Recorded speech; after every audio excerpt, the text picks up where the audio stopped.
Hi everybody, Jonathan Cox, Deputy Chief for CAL FIRE here in San Mateo County.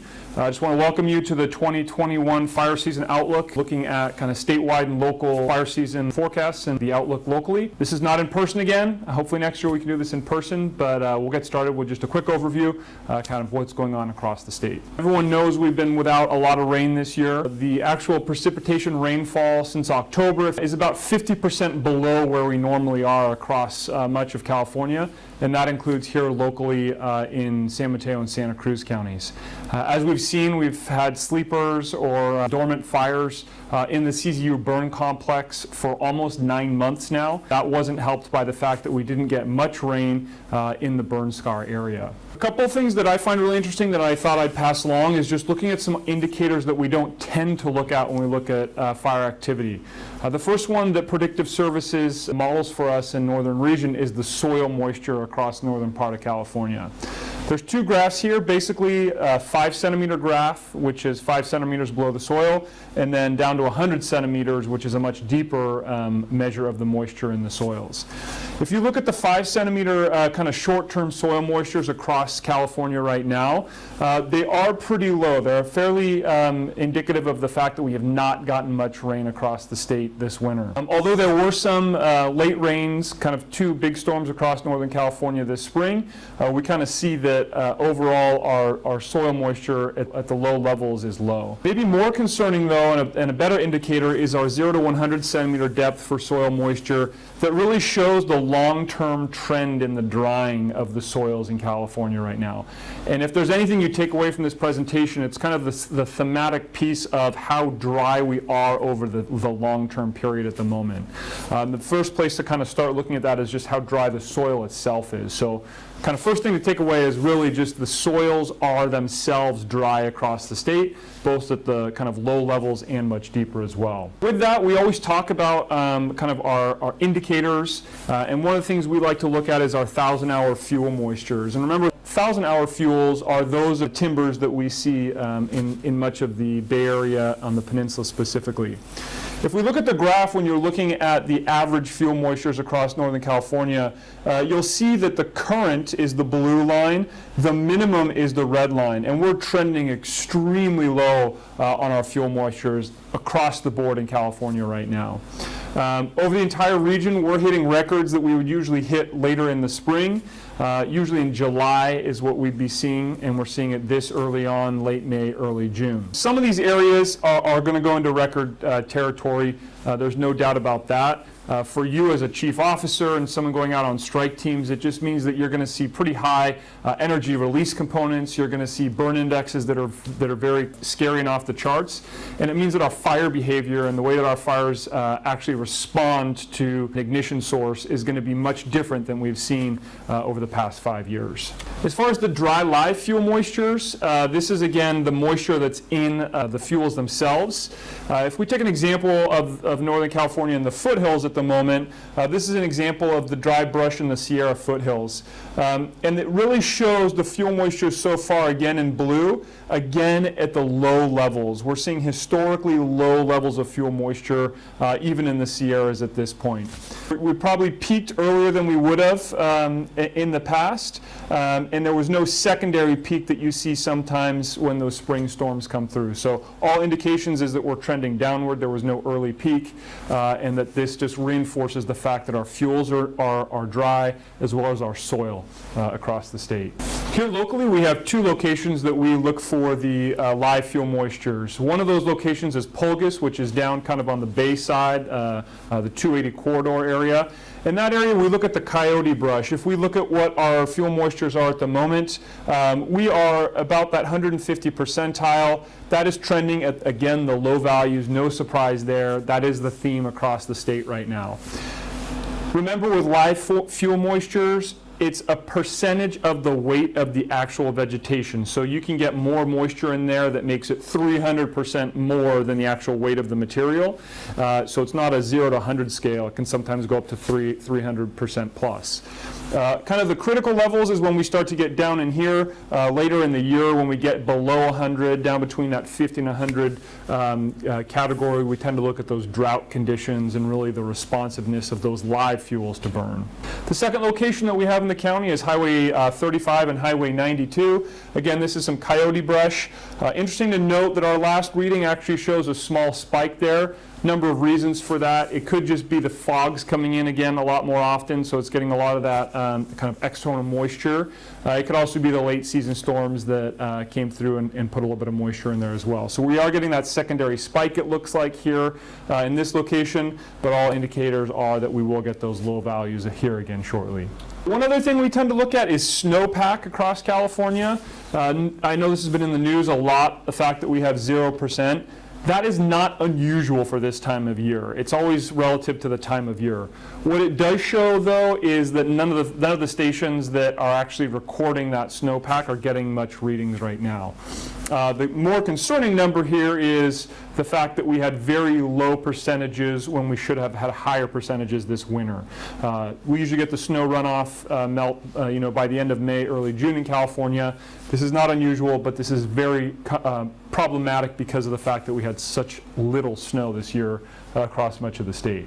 And finally, the other indicator we always look at is the drought monitor. The drought monitor right now was just released on May 25th, really starts to come into the Bay Area pretty significantly now with that exceptional drought, kind of that which is beyond extreme, that's starting to show up. This is highly concerning, not only from a firefighting standpoint, but from a water supply standpoint across much of the northern part of the state, and something that's going to be problematic for us. One thing to look at is kind of where the drought is in relation to the last 3 years. I think this is a really cool chart just because it shows from 2019 to 2021 how the drought has progressed, and it's gotten progressively worse. When we were talking last year, we were talking much about Northern California. As you can see this year, this eastern desert portion of California, as well as into the Bay Area, are all starting to become really impacted by the lack of rain. So what does this all mean? You know, we have dry fuel moistures, we have dry soils, we don't have much rain, and we have very little snowpack. That's kind of the summary of what we're dealing with at the moment across the state. With that, we can expect that with the dry soils and the weak snow runoff, we'll have an earlier than usual start to the fire season this year. We're already starting to see some of the small fires break out across the state a little bit earlier than we would. We've had more fires than we've had last year, and we've also had more acreage than we had last year. Secondly, we can expect that the live fuel moistures are going to peak at lower levels and decline to critical values. We're already starting to see that, both locally and in the Sierras. That's important to note, is what do our fuel moistures look like when we're going to these fires throughout the region. What else we can expect is dry fuels of all sizes in all areas are affected. This is especially important for timber. The higher elevations, there's a lot of drought-stressed trees. There's a lot of tree mortality. This combination without much precipitation is really going to lead to potential for bigger fires at higher elevations earlier on. The snowpack was light, so it's going to mean it's going to melt earlier. And we had kind of normal to below normal fine fuel crops that is already curing. We always talk about that tonnage per acre when we talk about light flashy fuels and grasses. Not as robust this year, which is good news for the potential of large grass fires. But it just indicates that the larger vegetation is also going to be drier. Early start to fire season, we've already started to hit peak staffing for CAL FIRE across the region, and probably closer to normal late summer fall conditions below 3,000 feet. I think the really big one here is the more activity above 3,000 feet is anticipated because of that dry fuel model. As far as the West Coast weather is concerned, this is all from Predictive Services. The low weather troughs that we tend to get on the West Coast show some long-range outlooks that would mean shorter heat waves or extreme conditions. That could be good news if we don't have the extreme heat that we usually do during the summertime. Some of the models are suggesting that. As far as the monsoon season is concerned, that moisture we tend to get coming up from the Gulf that comes into the Four Corners area, above average to average, especially in the eastern areas. For eastern areas, we're talking about California. We're talking about that desert area. We're always concerned about the outliers of the monsoonal systems because that's where the dry lightning tends to sit.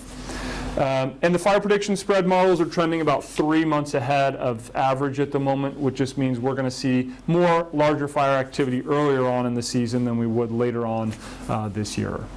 As we all know, the beginning of fire season, the fall 2021 rainy season, we don't know. We could have an early rainfall that occurs that would change the way that fire behavior looks in the fall of this year, but we don't know that. That's an unknown. We also don't know kind of the large burn scars from 2020, how they're going to be affected for 2021. Is that going to reduce the likelihood of fire? How is that going to affect the fire behavior in those environments?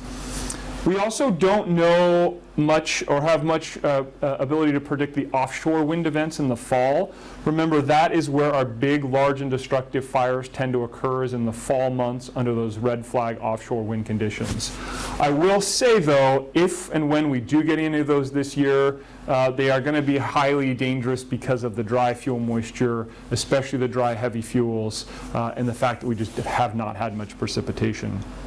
And then the other outlier always, especially for this area, is the lightning activity. We don't tend to see a lot of lightning in the Bay Area, but when it does come through and does occur, it can be fairly significant and impactful like we saw last year. So a lot of knowns at the moment, how dry things are, but also a lot of unknowns about how the weather is going to behave as we go through the next 6 to 9 months.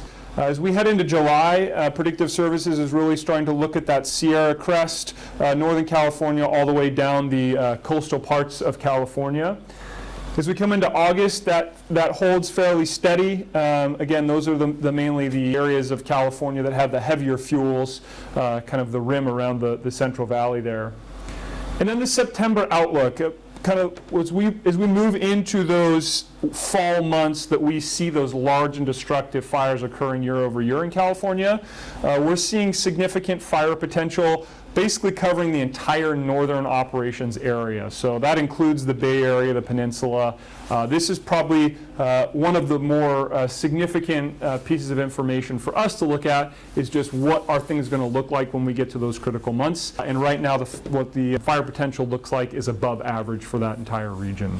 All right, so as you go through your fire season this year, just want to give you a really helpful link. The Northern California Geographic Area Coordination Center, that's sometimes called the GAC, G-A-C-C. This website right here is an awesome resource for all of the predictive services, all the models, the fuel moistures, the burn indexes.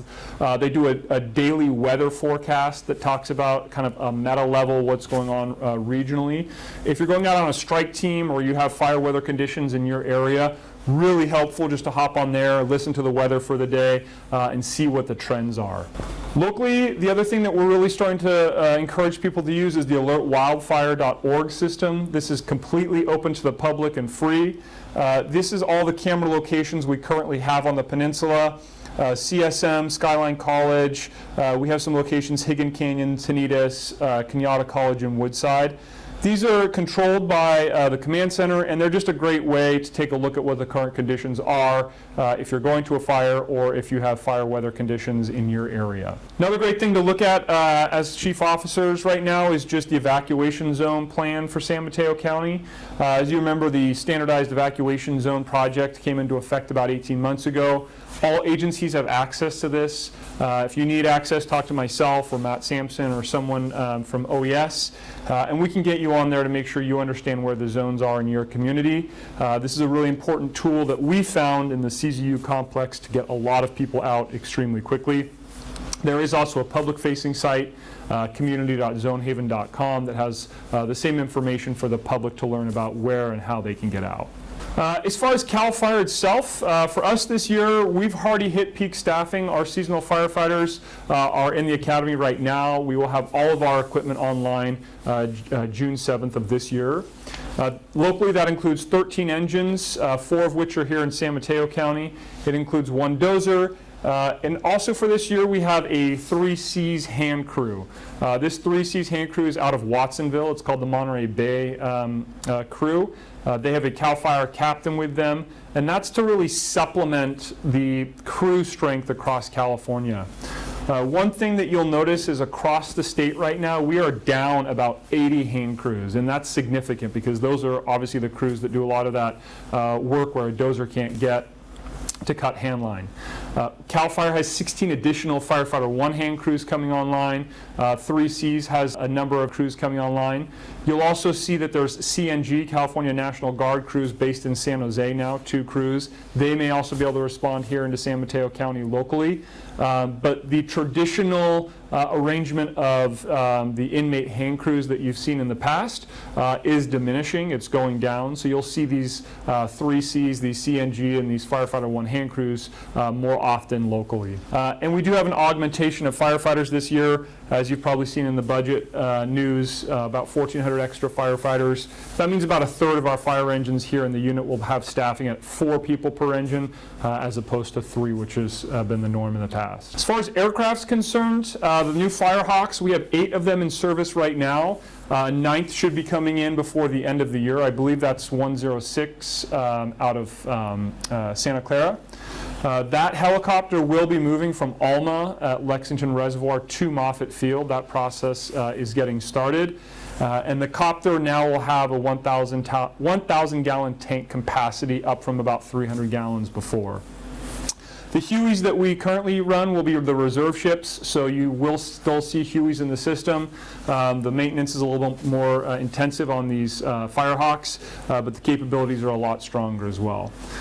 23 air tankers are online. Obviously for us locally, we will get them out of Santa Rosa or we'll get them out of Hollister. Highway 92 is essentially the split for whether you're getting them from north or south.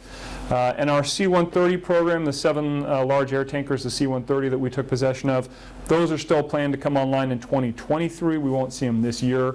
The large air tankers we'll see this year will be contract air tankers that we've seen in the past, predominantly coming out of Sacramento at the McClellan reload base.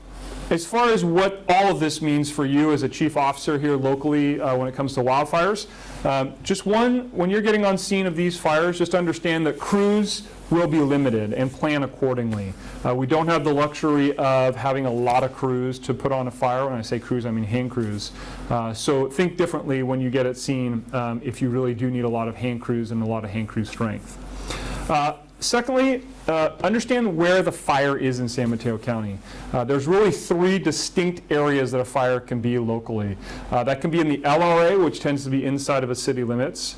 It can be MTZ, which is usually where the cities along the kind of hillside portions of the county meet the unincorporated areas. And then there's the SRA, which is the unincorporated areas predominantly throughout the county. This is just important to know for the dispatch levels that you're going to get. If you're in an LRA fire in San Mateo County, you will not get CAL FIRE resources unless you request them or if you call for a second alarm, and then you will get CAL FIRE resources. If you're in an MTZ in San Mateo County, you'll get automatically CAL FIRE resources. And if you're in the SRA, obviously CAL FIRE resources will be sent as well. But just important to know where you sit.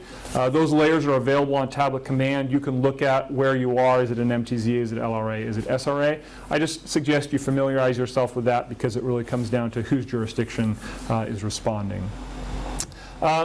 With that, super important to have the CAL FIRE TAC frequencies. We use CAL FIRE CDF TAC 3 here locally in San Mateo County. That's an important TAC channel to have on hand and be able to use very quickly. And also utilize and be comfortable hopping over to CAL FIRE CZU Local. We now have local tone 15, which is Montero Peak, or North Peak, or Montero Mountain. That covers predominantly the northern part of the county. We also have tone 14 on Allen and tone 12 down on Pice.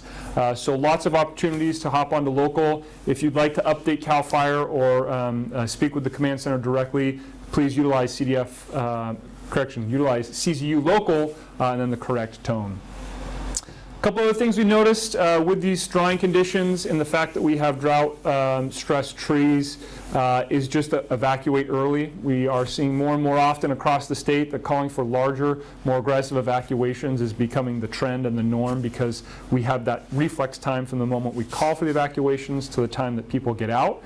Call for those early. And just remember, pace yourselves. And when we say pace, we mean have a primary plan, have an alternative plan, have a contingency plan, and have an emergency plan or escape plan. That's just very, very redundant, right? If we're going to do something that's dangerous on the fire line, make sure we pace ourselves, we have our objectives, we build our box, and then we have our contingency and alternatives in place. And finally, I think I say this every year, no tree, no piece of vegetation, no part of the landscape is worth anybody getting hurt or dying over.